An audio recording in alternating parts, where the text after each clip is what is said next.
যেই বিদ্যুতের সমস্যা রয়েছে, যেই গ্যাসের সমস্যা রয়েছে, সেইটি সমাধানের জন্য তারা যদি সরকার থেকে ভালো কোনো পরিকল্পনা নিয়ে আসতে পারে, যে পরিকল্পনা আগামী 3 মাসের মধ্যে, বাদ দেন 3 মাস, আরো 3 মাস আমি তাদেরকে দিলাম, যদি 6 মাসের মধ্যে তারা সমস্যার সমাধান করতে পারে, তাহলে তাদের প্রত্যেকটি পরিকল্পনা আমরা বাস্তবায়ন করব। নেতার এই কথা কিছুই বুঝলাম না। ক্ষমতায় থাকবেন আপনারা আর সমাধান করবে অন্যরা, আবার আপনারা বলতেছেন সমাধান করার পরে আপনারা সবকিছু করবে। আরে ওনারা যদি সমাধান করতে পারে তাহলে আপনারা সরকারের ক্ষমতা থেকে লাভ কি? আপনারা লাই মাজা। আর যদি তারা শুধুমাত্র জনগণকে বিভ্রান্ত করার জন্য, দেশকে বিভ্রান্ত করার জন্য এইসব কথা তারা বলে থাকে, তাহলে অবশ্যই তাদেরকে জনগণের কাছে ক্ষমা চাইতে হবে। একবারে ঠিক কথা কইছেন, একেবারে ঠিক, কোনো ভুল নাই, ক্ষমা চাইতেই হবে। তবে দেখার বিষয় কারা এরকম করছে। কারণ একজন রাজনীতিবিদ হিসাবে শুধু জনগণকে বিভ্রান্ত করা তার দায়িত্ব বা কাজ নয়, বরং একজন রাজনীতিবিদ হিসাবে জনগণকে ধৈর্য শেখানো এবং সঠিক পথ দেখানোই হচ্ছে একজন রাজনীতিবিদের কাজ। বিদ্যুতের দাম দিনকে দিন, প্রতি মাসে মাসে 2 বা 3 বার করে বিদ্যুতের দাম বাড়ছে, সারের দাম বাড়ছে, জিনিসপত্রের চাল ডাল তেল নুনের দামের কি অবস্থা, এটি আপনারা উপস্থিত প্রতিটা মানুষ খুব ভালোভাবে জানেন।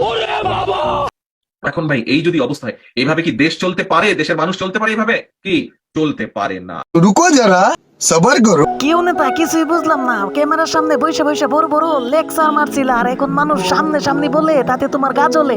পারো না শিকার আসো, উঁচু হাত দেখাও কেন? শুধু কি এগুলা বিদ্যুৎ নিয়ে আপনি কত দেশ সমালোচনা করছেন? চলেন একটু শুনে আসি, তারপরে আপনার চাপাবাজির কথা কিছু বলতেছি।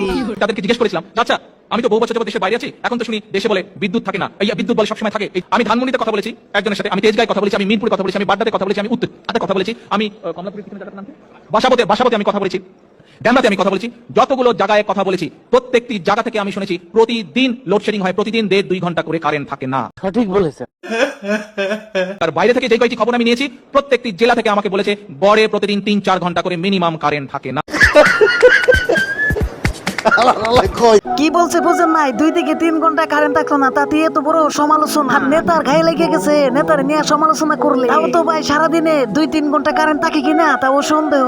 নেতা কারেন্টটাকে কেমন করে তুলছে একটু শুনতে চাইবেন? তাহলে চলেন শুনে আসি। বিদ্যুতের অবস্থা এমন যে মনে হয় যে হোমিও ওষুধ প্রতি 2 ঘন্টা পরে পরে 2 ফোঁটা করে দিচ্ছে।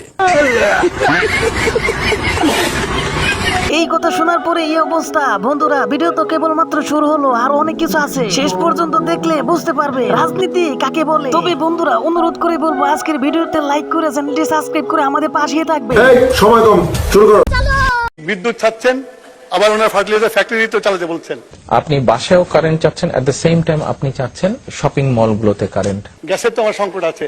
বিদ্যুতের সমস্যার পিছনেও কতগুলো প্র্যাকটিক্যাল জিনিসটা যেটা বুঝতে হবে, এবং সেই জন্য তার ওখানে সংযোগ দিতে পারছি না আমরা। কোন গভর্নমেন্টের পক্ষে সম্ভব না। যদি সম্ভব হতো তাহলে লন্ডনে বা টোকিওতে বা নিউ ইয়র্কে এরা সন্ধ্যার পরে দোকানপাট বন্ধ করে দিত না।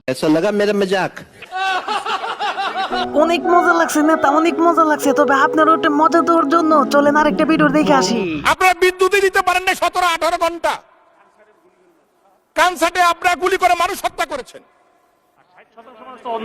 আমার এখনো খেয়াল আছে, সাবেক প্রধানমন্ত্রী খালেদা জিয়া গিয়েছিলেন টঙ্গীতে বিদ্যুৎ পাওয়ার প্ল্যান্ট ওপেন করার জন্য। ঢাকায় আসতে পৌঁছতে পারে নাই, তার মধ্যে বিদ্যুৎ প্ল্যান্ট বন্ধ হয়ে গেছে। সঠিক বলেছেন। মাননীয় স্পিকার, আপনার কাছে অনুরোধ করি, আল্লাহর হস্তে সংসদ সদস্যরা বিদ্যুৎ জ্বালানি নিয়ে কথা বলেন না। আমি জানি না কোন মুখে আপনারা কথা বলার সাহস করেন।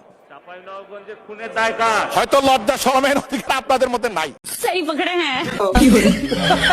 রুকো যারা, সবার করো। আমার নোয়াখালীর মানুষ, আমি এখানকার এমপি, পার্লামেন্ট মেম্বার, তৃতীয়বারের মতো। এরে তোর বিদ্যুৎ মন্ত্রীর গোষ্ঠী মারি। কি আরে বলুন, কি তোর বিদ্যুৎ মন্ত্রীর গোষ্ঠী মারি। বিদ্যুৎ আর পানি মানুষ পায় না। বিএনপির এক এমপিকে দিল ধাওয়া, তার নামই হয়ে গেল দৌড় সালাউদ্দিন। রুকো যারা, সবার করো। খাম্বা আছে, বিদ্যুৎ নাই, এবং পাম্প আছে, তেল নাই, মাথা আছে, টুপি নাই, শাক আছে, পাঞ্জাবি নাই, মায়ের জানাজা। তারেক সাহেব, বাংলাদেশকে খেলা মনে করবেন না। শেখ হাসিনাও প্রতারণা করার জন্য অন্তত ঘুমটাটা মাথায় রাখতেন। মায়ের জানাজায় টুপি পাঞ্জাবি পড়তে পারেন না, আর আপনার ইসলামী জাতি গ্রহণ করবে। আমি বলুম না, আমার শরম করে। গ্যাস নাই, বিদ্যুৎ নাই, ভালো কথা। এখন বাংলাদেশ তাহলে কিভাবে দাঁড়াবে? এখন আমরা তাহলে কি করব? এখন অনেকে বলে যে তারেক রহমানের সমালোচনা, প্রধানমন্ত্রী ওনার সমালোচনা করলে প্রবলেম। আপনি এক জায়গায় রওনা দিচ্ছেন, যাবেন হলে গুলিস্তান, আপনি হলে মোহাম্মদপুরের দিকে হাঁটা শুরু করছেন, আপনি গুলিস্তান যাইতে পারবেন? তারেক রহমান হলো আমাদের যেখানে জায়গাটা ছিল গুলিস্তান যাওয়ার, তারেক রহমান উল্টা পথে মোহাম্মদপুরে যাইতেছে। না আমরা বলি ভাই ওদিকে না, ওইদিকে না গুলিস্তান, বলে যে না এদিকে গুলিস্তান যাবো। বলছে কে বলছে তোমাকে? সালাউদ্দিন আমাকে বলছে।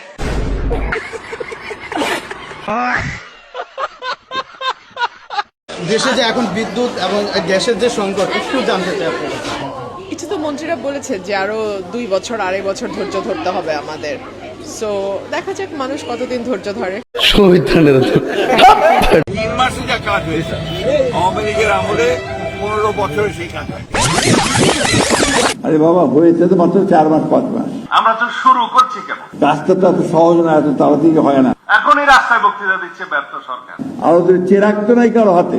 আর ব্যর্থ হওয়ার জন্য তো একটা সময় লাগে। এখন সবাই পোলাপান স্লোগান দিচ্ছে খাম্বা আছে বিদ্যুৎ নেই। এই স্লোগানগুলো ঠিক না। তারেক রহমানের কাছে প্রশ্ন করবেন, জবাবদিহিতা সুন্দরভাবে। কারণ আমারে বেয়াদব বলছে, পরে বাংলাদেশকে বেয়াদব বলা শুরু করবে। দেখছেন ঢাকা কলেজে কি হয়েছে? নিজেরাই মারামারি লেগে গেছে চাঁদারে। এখন আমারে এতদিন বলছে প্রমাণ কই? শয়ে হাজারে প্রমাণ আসবে, দেখবে নিজেদের মধ্যে কামড়াকামি লাগা শুরু করবে। ঠিক বলেছো। বিদ্যুৎ মন্ত্রী বলতেছে গ্রামে কোনো লোডশেডিং নাই। তার লম্বা না, তার লম্বাটা ওটা একদিকে ঠিক আছে, ওটা শেয়ার করি না, কিন্তু গ্রামে কোনো লোডশেডিং নাই। এই যে স্টেটমেন্টটা, এটা হয় উনি লোডশেডিং কি বুঝে না, অথবা গ্রাম চিনে না, অথবা ডাহা মিশা কথা কইছে। এই তিনটা যে কোনো একটা হইলেই ওনার এই মন্ত্রী পদে থাকা উচিত না। কিন্তু উনি কি যাবেন না তো। 2001 সালে উনি দায়িত্ব নিয়েছিলেন বিএনপিকে ডুবানোর জন্য। আল্লাহর রহমতে এইবার ওনার হাতে দায়িত্ব দেওয়া হয়েছে। দেখা যাক কি হয় সামনের দিনগুলিতে।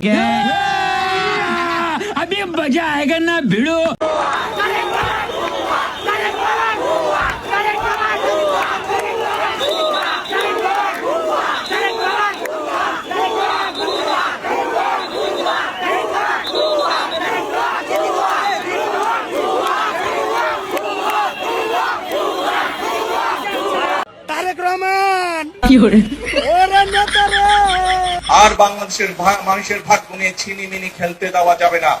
Hey, I've seen this one. This is a classic. বাংলাদেশের মানুষের ভাগ্য নিয়ে আর আমি ছিনিমিনি খেলতে দেব না। এই বাংলাদেশের মানুষের ভাগ্য নিয়ে আর ছিনিমিনি খেলতে আমরা দেব না। তবে বন্ধুরা আজকের জন্য এই পর্যন্তই। দেখা হবে আবার অন্য কোনো ভিডিওতে। Bye bye, tata, Gaya.